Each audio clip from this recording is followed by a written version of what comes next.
as humans, we have these frailties and sympathies, and still Right. a lot of us have been programmed to shove those things down and not talk about them. Still, even if they're not coming up, we're finding ways to circumvent them and not deal with them and not look at them and Yeah. really look at the effect they've been having on our lives. And you know, you talk about making fear-based decisions. Anxiety is fear of the future. Still, it's past reference. So we get disassociated from our timelines, and we're throwing our past into our future. And this is the reason sometimes we continue to make the same mistakes over and over and the same choices, instead of really working on things in our past and creating that conscious choice where we can re-perceive, evaluate, and make new judgments, because it's all about our perception. People can go through the same thing in their lives and it's going to affect them differently, and it's all based upon our perception of the event. I heard you say something about being disassociated from our timelines for the viewer's sake. What exactly does that mean? So you can just be off your timeline and completely disassociated, and one of the ways subconscious programs and stores information is on a TDS, which is a transderivational search. And a lot of the times when things come up from our past, or we're stuck in our past, we keep throwing our past out into our future. And we also have a guided imagery that can help you adjust your timeline and move your future in front of you and your past behind you, so you can work on it. And then working on being more in the present moment and experiencing each moment and being able to get direction from our past and look at it and acknowledge it, so we can create different outcomes in our lives and in our future. So are you suggesting that we all have a literal timeline, and that, figuratively we think about a timeline, and we obviously have past memories, and we obviously will have future memories, and we have the present moment. And as I hear you talk about, a TDS, a transderivational search, these guided imageries,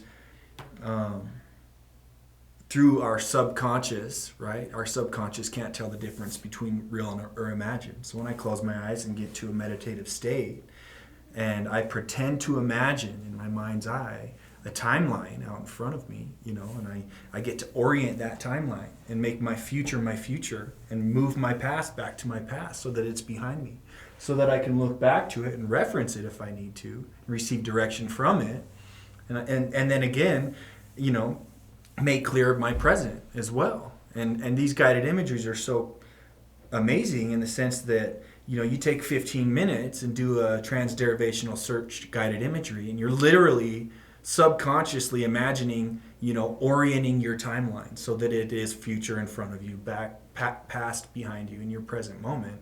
And your subconscious takes this thing literally, and you've given yourself an opportunity to stop reliving your past over and over and over. I mean, in the recovery community, they talk about the definition of insanity, and it's doing the same thing over and over and expecting different results.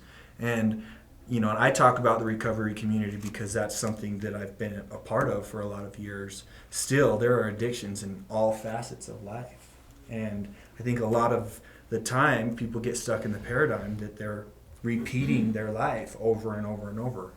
They wake up, they do the same things in routine, they go to the same job, they see the same people, they talk about the same things, and they go home and they take care of their kids in the same way, and they do these same activities, and it gets pretty redundant and mundane. And some of the beautiful ways that we can start to experience new things in our present moment is through some of these techniques and guided imageries that Janie Marvin has designed. One of the most important things is we've been talking, and one of the easiest ways for me to recognize that my timeline's off and I could or should do a TDS guided imagery is noticing our body language. And as we are talking about the past, are we referencing to past? Our past is behind us and our future's in front of us. Or are we talking about our past and we're going like this, throwing it into our future? And that's a good indicator to really look at the way you're storing your time in your subconscious, because your subconscious is telling you what's going on through your body language. Even if the word's coming out, you're talking about your past and you're going like this, you're literally throwing your past into your future. And it's a good indicator.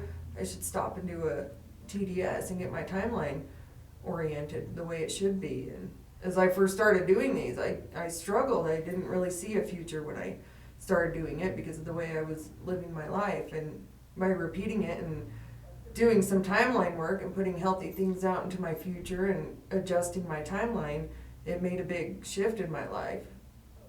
It's awesome.